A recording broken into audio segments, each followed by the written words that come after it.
थंडगार सकाळ होती, हलके धुके पसरले होते. गावातील छोटेसे पोस्ट ऑफिस अजून नीट उघडलेही नव्हते, पण बाहेर एक वृद्ध स्त्री आधीपासूनच येऊन बसली होती. तिची जुनी साडी, फाटलेला पदार, डोळ्यांवर जाड काचा असलेला चष्मा. ती स्त्री म्हणजे कनकबाई होत्या. त्यांच्या हातात एक जुनी पिशवी होती आणि डोळ्यात फक्त एकच गोष्ट होती, आशा. त्या दरवाजाकडे एकटक पाहत होत्या, जणू दरवाजा उघडेल आणि आतून त्यांचा मुलगा बाहेर येईल. थोड्या वेळाने एक माणूस तिकडून गेला.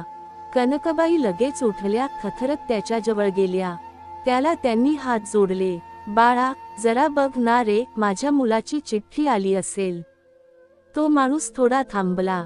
त्याने त्यांच्याकडे पाहिले आणि म्हणाला, आई, अजून ऑफिस उघडले नाहीये. अरे हो बाळा, मला काय कळत नाही आता, वय झाले ना.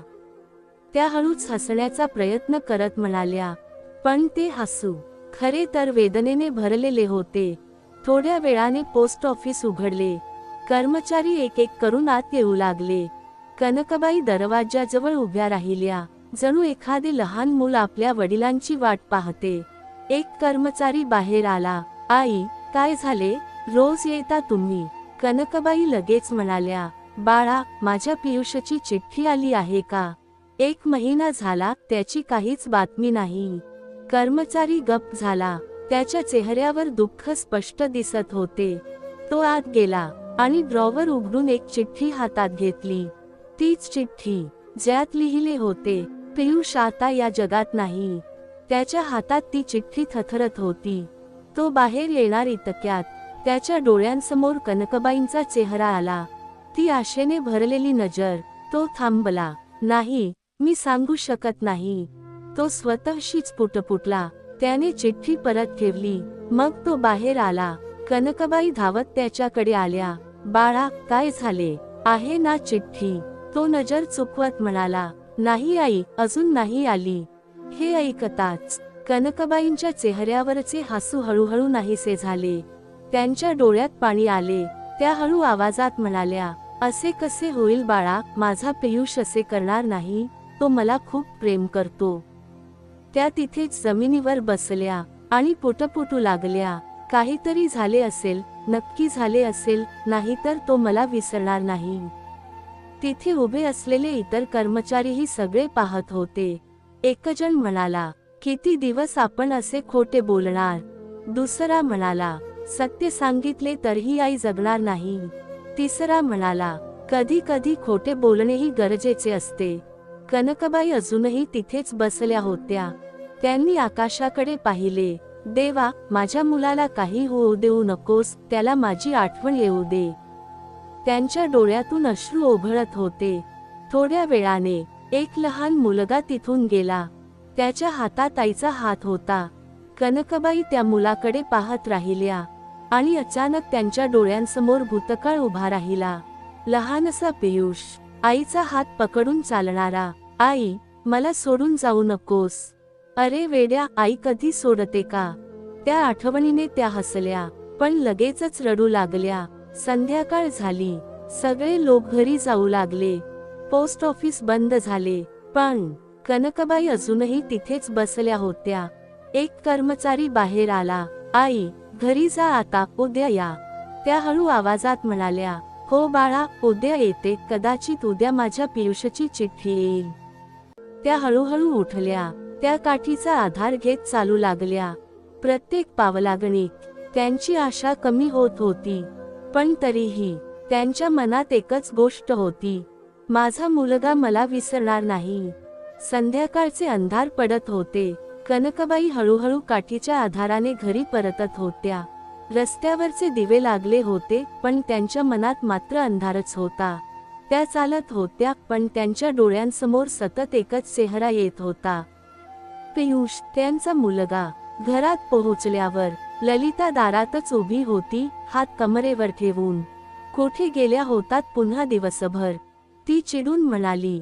कनकबाई शांतपणे म्हणाल्या, पोस्ट ऑफिसला गेली होती, कदाचित आज चिठ्ठी आली असेल म्हणून. ललिता मोठ्याने हसली.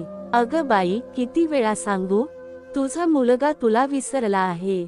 आता तो येणार नाही. हे ऐकताच कनकबाईंच्या डोळ्यात पाणी आले. नाही सुनबाई, तू असे म्हणू नकोस, माझा पियुष मला खूप प्रेम करतो. तेवढ्यात नवीनही आला. काकी, तुला किती वेळा सांगितले, रोज रोज पोस्ट ऑफिसला जाऊ नकोस, लोक काय म्हणतील. कनकबाई हळू आवाजात म्हणाल्या, बाळा, मी आई आहे, मला माझ्या मुलाची काळजी वाटते. नवीन चिडून म्हणाला, आम्हालाही काळजी असते, पण तुमच्यासाठी आमचे आयुष्य थांबवायचे का. त्या रात्री कनकबाई आपल्या छोट्याशा कोठडीत बसल्या होत्या.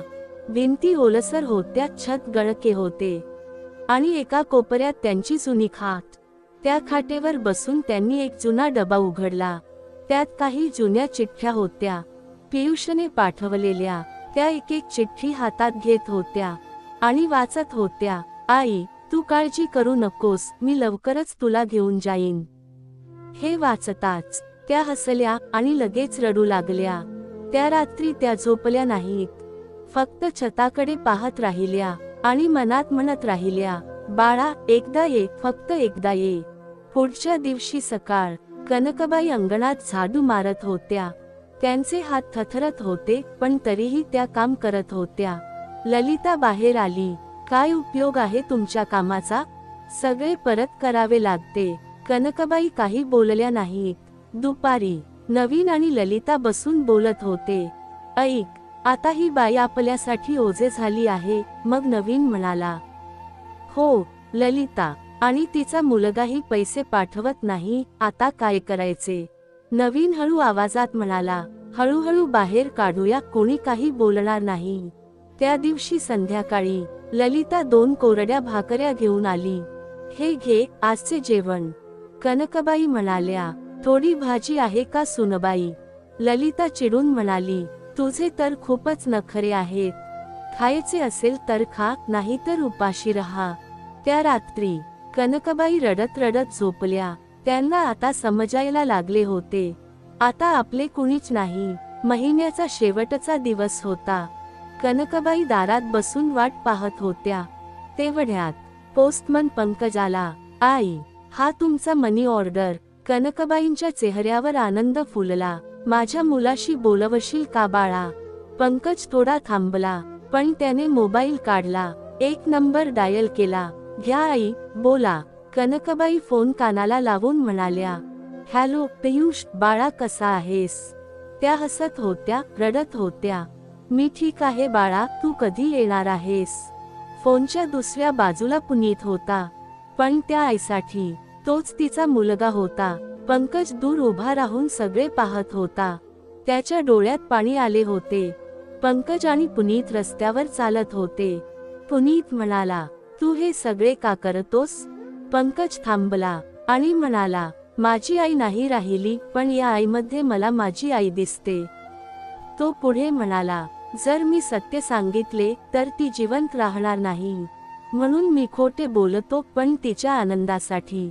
पुनीत शांत झाला. पुढच्या वेळी पैसे घेणार नाही, मी तसेच बोलेन. काही दिवसांनी कनकबाईंनी पंकजला थांबवले. बाळा, एक विचारू का. हो आई, खरे सांग, माझा मुलगा ठीक आहे ना. पंकज गप्प झाला. माझी शपथ, खोटे बोलू नको. हे ऐकताच पंकजच्या डोळ्यांतून अश्रू आले. त्याला कळले, आता सत्य लपवता येणार नाही. रात्रीची वेळ होती. बाहेर शांतता पसरली होती. फक्त कधीमधी कुत्र्यांच्या भुंकण्याचा आवाज येत होता. पंकज त्या छोट्या खोलीत बसला होता. समोर कनकबाई खाटेवर बसल्या होत्या. त्यांच्या डोळ्यात एक वेगळीच शांतता होती, जणू त्यांना सगळे समजले होते. कनकबाई हळू आवाजात म्हणाल्या, बाळा, एक विचारू का. पंकज थोडा घाबरला. हो आई, विचारा. त्या त्याच्याकडे नीट पाहत म्हणाल्या, खरे सांग, माझा पियुष आता या जगात नाही ना. हे ऐकताच पंकजच्या हातातून पाण्याचा ग्लास खाली पडला. त्याच्या डोळ्यातून अश्रू वाहू लागले. तो काही बोलू शकत नव्हता. माझी शपथ, तू खोटे बोलू नको. कनकबाईंचा आवाज थरथरत होता. पंकज गुडघ्यावर बसला. त्याने त्यांच्या हाताला धरले आणि रडत रडत म्हणाला, आई, मला माफ करा, मी तुमच्याशी खोटे बोललो. तुमचा पियुष आता नाही राहिला. क्षणभर सगळे शांत झाले. जणू वेळच थांबला. कनकबाईंच्या डोळ्यातून अश्रू हळूहळू वाहू लागले, पण त्यांनी किंचाळले नाही, त्या ओरडल्या नाहीत. फक्त डोळे मिटले आणि खोल श्वास घेत म्हणाल्या, माझा बाळ मला सोडून गेला. पंकज रडत म्हणाला, आई, मी तुमचे दुःख वाढवू इच्छित नव्हतो म्हणून खोटे बोलत राहिलो. माझी आई गेली तेव्हा मी तिच्यासाठी काही करू शकलो नाही, पण तुम्हाला पाहिले तर मला माझी आई दिसली. कनकबाईंनी हळूच त्याच्या डोक्यावर हात ठेवला. बाळा, तू चुकीचा नाहीस. तू मला जगवलेस 6 महिने आशेवर. तू नसतास तर मी खूप आधीच संपली असते. त्या पुढे म्हणाल्या, पण दुःख एका गोष्टीचे आहे. माझेच लोक, माझ्या रक्ताचे, त्यांनी मला इतके त्रास दिले की आता वेदनाही बोथट झाल्या आहेत. पंकज डोळे पुसत म्हणाला, आई, आता मी आहे ना, तुम्हाला काही होऊ देणार नाही. काही दिवस गेले. आता कनकबाई पंकजच्या घरी राहू लागल्या. नेहा त्यांची खूप काळजी घ्यायची. त्यांना वेळेवर जेवण द्यायची.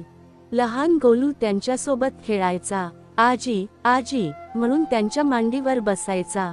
एक दिवस कनकबाई शांत बसल्या होत्या. पंकज जवळ आला. आई, काय झाले? त्या म्हणाल्या, बाळा, आता माझे आयुष्य जास्त उरले नाही. मला एक काम करायचे आहे. काय आई? पंकजने विचारले.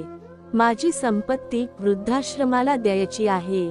माझ्यासारख्या कोणत्याही आईला असे आयुष्य जगायला लागू नये. पंकजच्या डोळ्यात आदर दिसत होता. आई, मी सगळे करतो. काही दिवसांनी कोर्टात केस झाली. नवीन आणि ललिता संतापले. ही बाई आमच्यावर केस करते. ललिता ओरडली. कोर्टात कनकबाई ठाम उभ्या होत्या. ही संपत्ती माझ्या मुलाची आहे आणि ती योग्य ठिकाणीच जाईल. निर्णय त्यांच्या बाजूने लागला. संपूर्ण गावात नवीन आणि ललिताची बदनामी झाली. कनकबाईंनी अर्धे पैसे वृद्धाश्रमाला दिले आणि उरलेले पैसे पंकज आणि नेहाला दिले. पण पंकज म्हणाला, आई, मला काही नको, तुमचे प्रेमच पुरेसे आहे. एक दिवस कनकबाईंनी आपल्या कानातील बाळी काढल्या. नेहाच्या हातात ठेवल्या. मला नेहमी वाटायचे माझ्या मुलाचे लग्न करीन, मला सून आणीन. आज तूच माझी सून आहेस. नेहा रडू लागली. पंकजही गप्प उभा होता. काही महिन्यांनी एक सकाळ फोन वाजला. वृद्धाश्रमातून कॉल होता. पंकजी, कनकबाईंनी काल रात्री शेवटचा श्वास घेतला. हे ऐकताच पंकजचा फोन हातातून पडला. तो खुर्चीवर बसला. डोळ्यांतून अश्रू वाहू लागले. तो शांतपणे म्हणाला, आई गेली पुन्हा एकदा. नेहा त्याच्या खांद्यावर हात ठेवून म्हणाली, त्यांना शांती मिळाली, त्यांनी खूप सहन केले होते. पंकज उठला आणि आश्रमात गेला. कनकबाई शांतपणे झोपल्या होत्या. चेहऱ्यावर समाधान होते. पंकज त्यांच्या पायाशी बसला आणि रडत म्हणाला, आई, मी उशिरा आलो. त्याने स्वतः त्यांच्या अंत्यसंस्काराची जबाबदारी घेतली. सर्व विधी पूर्ण केले आणि अग्नी देताना त्याच्या डोळ्यांतून अश्रू वाहत होते. आज मी माझे शेवटचे कर्तव्य पूर्ण करतो आहे. धुराच्या त्या लाटांमध्ये एक आईचे दुःख, एक मुलाचे प्रेम आणि माणुसकीचा विजय, सगळे विरघळून गेले. आई वडील हे देवासारखे असतात. त्यांना कधीही एकटे सोडू नका. आणि लक्षात ठेवा, रक्ताच्या नात्यांपेक्षा माणुसकीचे नाते मोठे असते. तर मित्र आणि मैत्रिणींनो, तुम्हाला ही आपली गोष्ट कशी वाटली ते कॉमेंट करून नक्की सांगा. आणि अजून आपण आपला हा चॅनल सबस्क्राईब केला नसेल तर सबस्क्राईब करून घ्या. धन्यवाद.